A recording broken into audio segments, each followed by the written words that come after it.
দেখতে দেখতে বিদায়বেলাটা চলে আসছে। সকাল সকাল রান্না বান্না করে শ্বশুর শাশুড়ি ননদকে কাঁদিয়ে বের হয়ে পড়লাম। আসলে প্রতিবারই ভাবি যেভাবে হাসি মুখে আসি সেইভাবে হাসি মুখে বের হবো, আর সেটা আর হয়ে ওঠে না গো। বিদায়বেলাটা সত্যি অনেক বেশি কষ্টের। আর আজকে ভিডিওটা আমি এখান থেকেই শুরু করছি। শুভ সকাল সবাইকে, যেহেতু বের হবো সেই জন্য সকাল সকাল উঠে আগে রান্নাটা বসিয়ে দিলাম। দেখা যায় বের হওয়ার সময় কিন্তু একটু কেমনও লাগে, ভালো লাগে না। বের হয়ে গেলে কিন্তু রান্না খাওয়া দাওয়া কোনো কিছুই ভালো লাগে না, সেই জন্য দুপুরের জন্যই রান্নাটা আমি করে নিচ্ছি। তার মধ্যে কালকে কিন্তু রাত্রের বেলায় আমি ব্যাগপত্র সব গুছিয়ে নিয়েছি। আর এদিকে আমি একটু মাছের ঝোল করব, ঝিঙ্গে আলু দিয়ে পাতলা পাতলা ঝোল, আর ভাতটাও বসিয়ে দিয়েছি। আর গরমে না একটু পাতলা ঝোলই বেশ ভালো লাগে, আর ঝিঙ্গেটা বেশ ভালো, মানে স্বাস্থ্যের জন্য ভালো, বিশেষ করে এই গরমে। এর মধ্যে কিন্তু আমার ভাতটা হয়ে গেছে, ভাতটা আমি মার গেলে নিচ্ছি। আর মাকে বলেছিলাম একটু সবজি কেটে দিতে আর কি, রুটির জন্য যেটা খাওয়াবে। রান্নার দিদিটা আসেনি, একটু দেরি করেই আসে আর কি, এসে রুটি করবে, সবজিটা করবে আর ডাল করবে। আমি মাছ ঝোল আর মাছ ভাজিটা করে নিচ্ছি। আমি মাছ ঝোল মাছ ভাজি দিয়ে খেয়ে তারপর বের হবো আর কি। এর মধ্যে নিয়েছি ইলিশ মাছ ভাজি আর কাতলা মাছ দিয়ে তারপরে ঝিঙ্গে আলু দিয়ে ঝোলটা আর কি।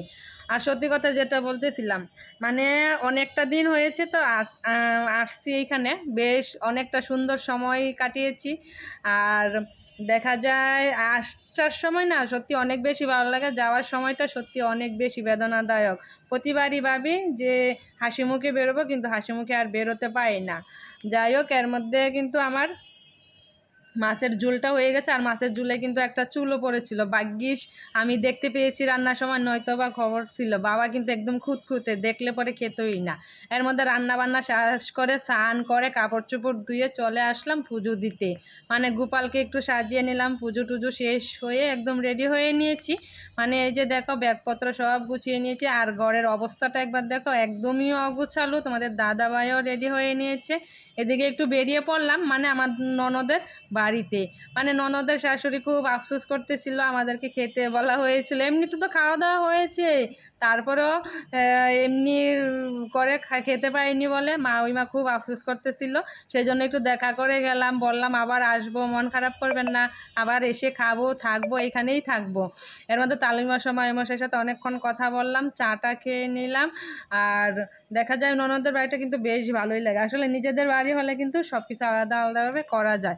আমাদের ঠাকুর রুমটাও কিন্তু বেশ সুন্দর, তোমাদেরকে এক পলকে একটু দেখিয়ে নিব আর কি, দাঁড়াও।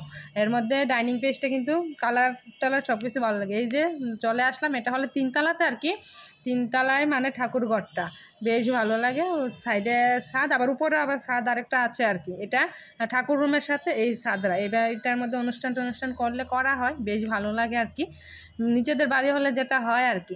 এর মধ্যে ঠাকুরকে একটু দর্শন করে নিলাম, বেশ ভালো লাগতেছিল। মামিমাকে বিদায় দিয়ে চলে যাচ্ছি আর কি। মামিমাও বলতেছে কবে আসবো আবার, সেই রকম কথাবার্তা হচ্ছিল। এর মধ্যে বাসায় চলে আসলাম, এসে আগে পুচকুটাকে একটু কুলে নিলাম, নিয়ে একটু ঘুম পাড়িয়ে দিলাম আর কি। পুচকুটা কি আসছে, এটার জন্য আমার কী যে মায়া লাগছে জানো না, বুকের ভিতর একটু চিনচিন করে কেমন জানি করতে হচ্ছে। যাই হোক, পুচকুটাকে ঘুম পাড়িয়ে আমি এদিকে ভাত খেয়ে নিচ্ছি। এর মধ্যে কিন্তু আমাদের গাড়িও চলে আসছে মনে হয়, এর মধ্যে আমরা বেরিয়ে পড়বো আর কি। এর মধ্যে মাও কেমন কেমন দেখা যাচ্ছে চেহারাটা, আমার ননদও কান্না কান্না করতেছিল। আসলে প্রতিবারই ভাবি যে কান্না করব না, তাদের আমার ননদ একদম ছোট বাচ্চাদের মতো কান্না করে। দেখো তার চেহারাটা একদম ফেলফেলিয়ে, মানে ভাইকে অনেকটাই ভালোবাসে। শুধু ভাইকে না, আমাকেও ভালোবাসে, কেউ আবার ভুল ধরবে না কিন্তু। মানে ছেলে মেয়ে ভাই বোন সবার অন্যরকম একটা সম্পর্ক থাকে না। বিদায়বেলাটা সত্যি অনেক বেশি কষ্টের, যে আর যায় সেই বুঝে। আসলে এটা আসলে প্রকাশ করে বোঝানোর মতো না। আর পুচকুটা মানে এটা যে এত কান্না করে, মানে ও আগেই বুঝে ফেলে যে আমরা বের হব। সবার কান্নাকাটির আসলে সবাইকে কাঁদিয়ে একরকম চলে যাচ্ছে, যেতে ইচ্ছে করে না, তারপরেও তো যেতে হবে নাকি। যাই হোক, এর মধ্যে কিন্তু আমরা বেরিয়ে পড়লাম। বাবাও আছে এদিকে, বাবাকে আজকে বেশি নেওয়া হয়নি ক্যামেরাতে। যাই হোক, এগুলি আসলে না ক্যাপচার করছি ঠিকই, একদম স্মৃতি হয়ে থাকবে। সময় তো চলে যায়, স্মৃতিটাই থেকে যায় আর কি, দিন সময় সবই চলে যায়, কিন্তু এইগুলো স্মৃতি হয়ে রয়ে যাবে। যাই হোক, এর মধ্যে কিন্তু আমরা এয়ারপোর্টে পৌঁছেও গেলাম। এদিকে দেখা যায় যতই বেড়াই ঘুরি খাওয়া দাওয়া করি, তারপর নিজের সংসারের প্রতি কিন্তু একটা টান থাকে, নিজের সংসারের কি পরিস্থিতি আছে, কি হালে আছে, কি গিয়ে দেখবো, কি রেখে, এরকম আর কি। এভাবে না আসলে এতদিন গিয়ে থাকা হয় না, আমার বাবার বাড়িতেও আমি এতদিন গিয়ে থাকি না, প্রায় 18 দিন ছিলাম আর কি। যাই হোক, এর মধ্যে আমাদের দেখা যায় প্লেনে টিকিটই কাটা হয়েছে অবশ্য, আর মধ্যে দেখা যায় বাস ট্রেনে অনেকটা সময় লাগে, প্লেনে 1 ঘন্টায় সময় লাগে, যা সময় লাগে শুধু ওই বোরিং কাট টাট পাওয়া, চেক ইন ফেকিন এই সবেই কিন্তু বেশি সময়টা লাগে। এর মধ্যে মিনি বাসে উঠে গেলাম, মিনি বাসে উঠে তারপরে তো প্লেনে উঠতে হয়, সেরকমটাই আমরাও করে নিচ্ছি আর কি, আমাদের সাথেও সেটাই হচ্ছে।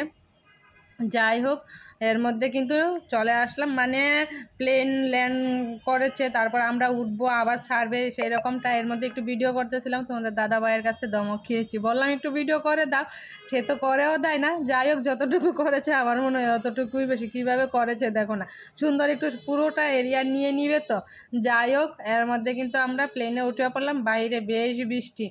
আর চলো তাহলে আজকে ভিডিওটা এখানেই শেষ করছি গো, আবার দেখা হচ্ছে নতুন আরেকটা ভিডিওর সাথে, সেটা দেখা হবে আমার বাড়িতে আর কি।